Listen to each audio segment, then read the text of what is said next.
What's going on, you guys? No, you are not experiencing deja vu. I did use this color palette, with the exception of the gold, last week using this golden high flow acrylics that's very fluid.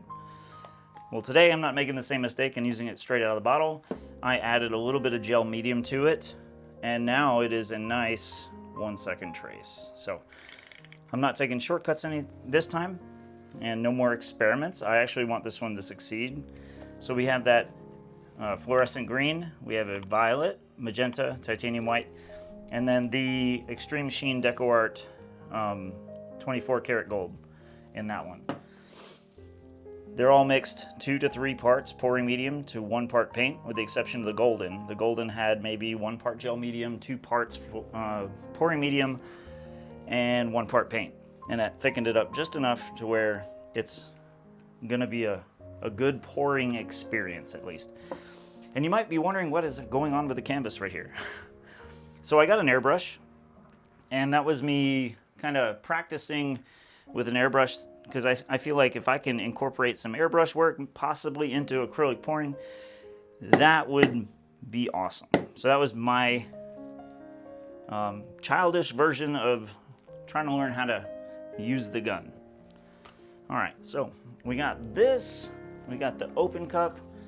We are almost ready to pour. I just need a little bit of extra white that doesn't have silicone in it for our base coat. And luckily I already have some mixed up. All right, so let's get on with it. A little bit of titanium white here, covering up my childish shading attempts. I'll get it. It's something new and it's exciting. So for me anyway, it is very exciting. Always doing something new, trying to step outside my comfort zone. It's always a good experience for me. All right, so we'll start with this magenta here. And then we're just gonna alternate light and dark. A little bit of white, just to keep it separated, but also give us that contrast. These two colors mixing together would not be a big deal. I do want to try to stop the green from mixing too much with these violets, because they cancel each other out, and that would create a lot of mud. So I just got to keep the green and the violet from not mixing too much. Now see, the gold is considerably thicker, but it's still thinner than it was the last time I used it, so it'll work just fine. A little bit more magenta, white, and violet. And then we can lift this cup up. Let's see, expose a little bit of this color. Oh man, it's already happening, you guys. That's so cool. Just a little bit of white out here on the sides. Save enough for just a dot or two on the corners, and that will be very, very, very good. Okay. So, got that little spot of white there. Some fluorescent green.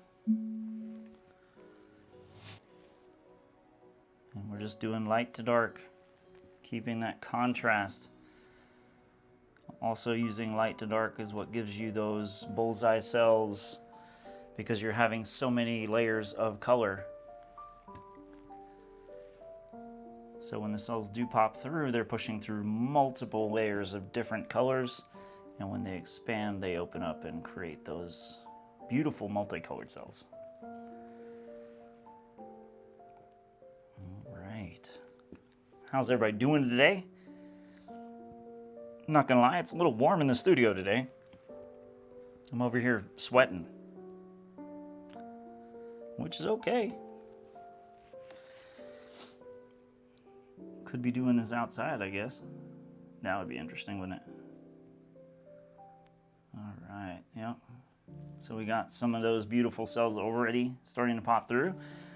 I am liking that I'm still seeing that magenta and green in there, but no mud. So that is a good thing.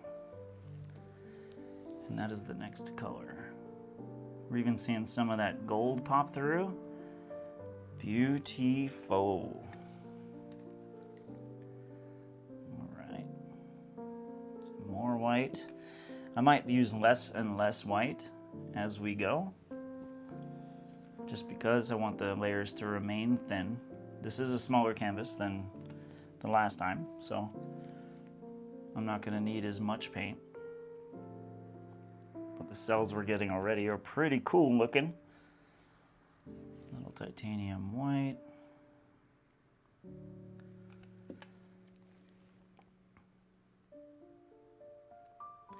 For everybody that went and checked my community post to go help Barry out, I am forever in your debt, because I mean that it's a lot to ask for people to help strangers, but he reached out to me on my the video of how I started pouring, and I don't know, something in me just, I knew I needed to try to help the guy, because he seems like an all-around good dude. He's just down on his luck and having a hard time. So for everybody that did like reach out to him, or you know, saw some prints that he makes that you liked and made purchases, thank you so much.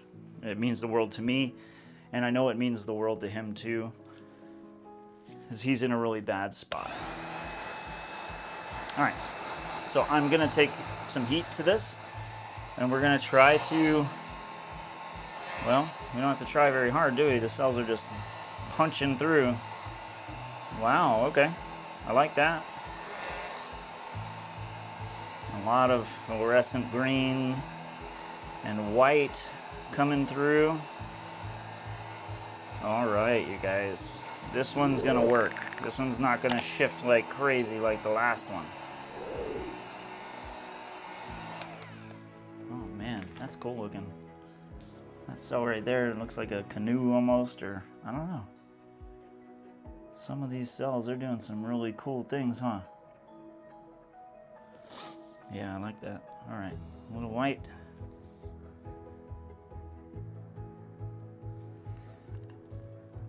And I love this new tub.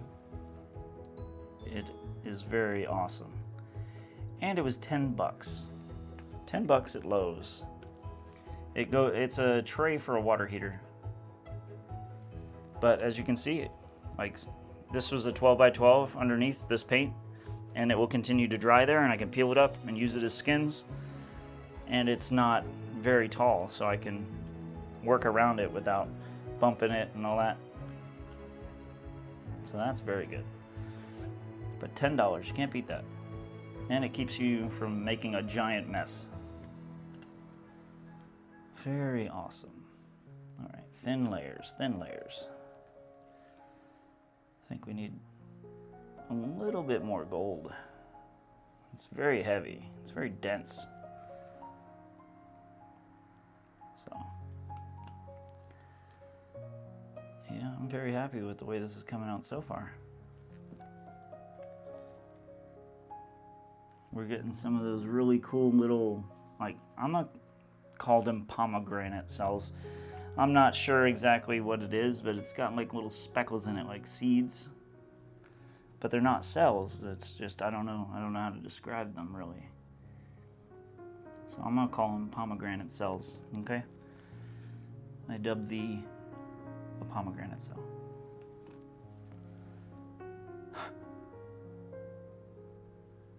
Maybe the heat's getting to my brain, you guys. You never know. It's possible. All right. Give it a little twisty twist.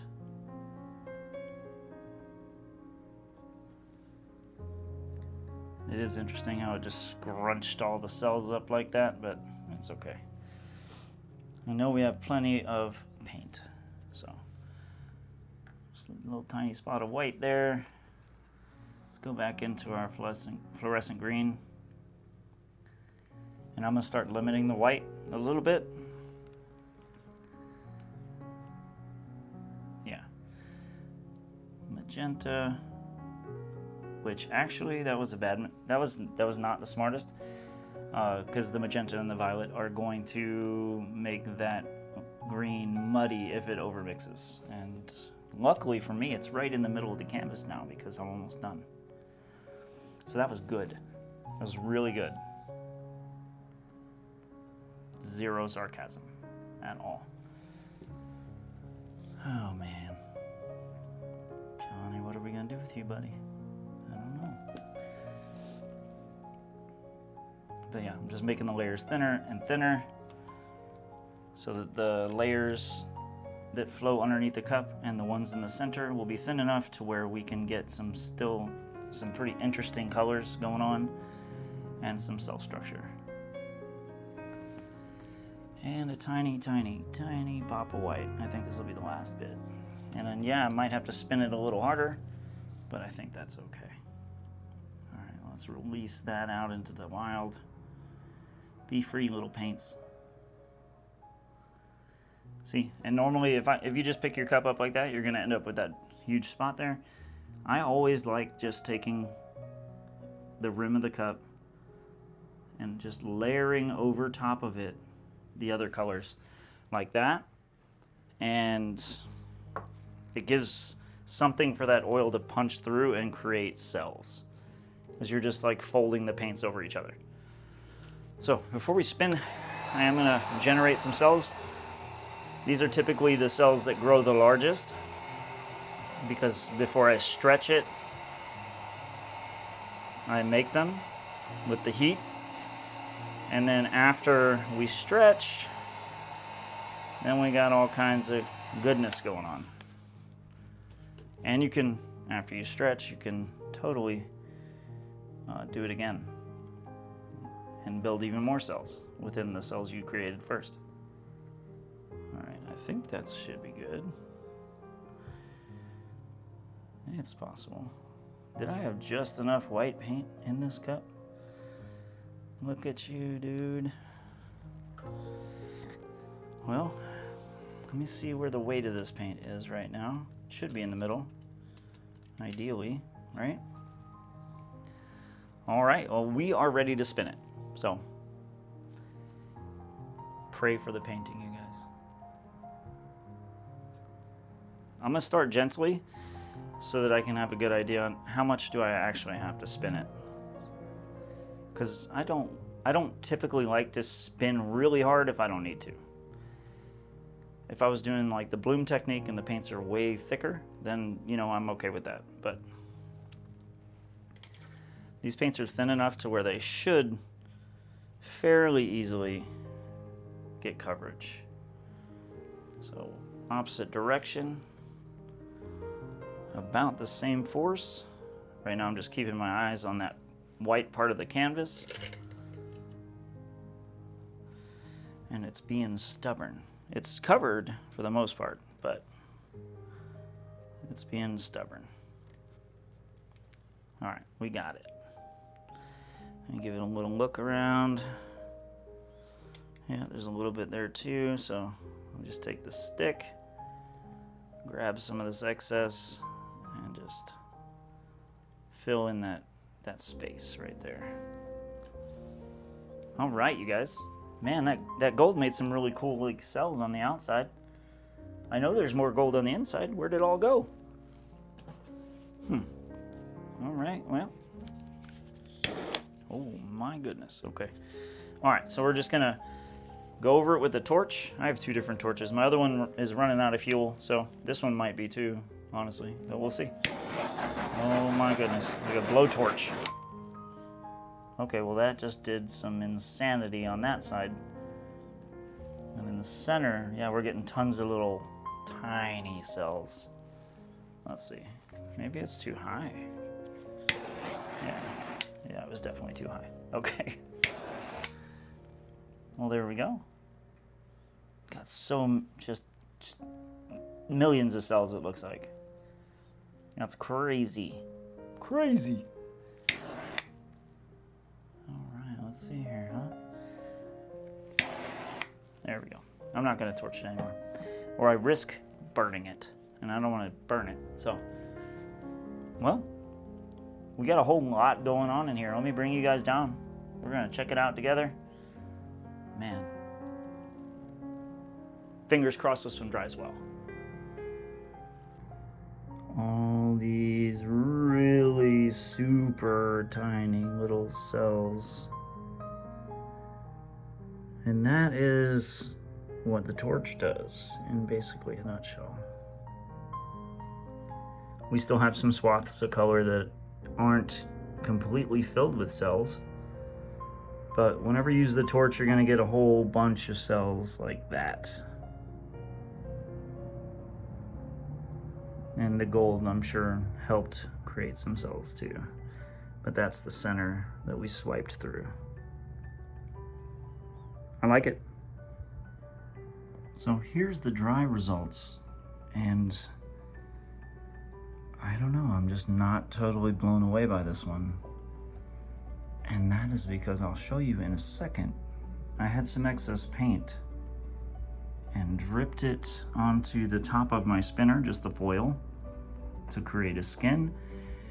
And I got this out of the exact same colors. With this one, the base coat I used was the gold, and then I layered gold inside. But this one, I really wish that this would have been the video, but it'll make some really nice jewelry.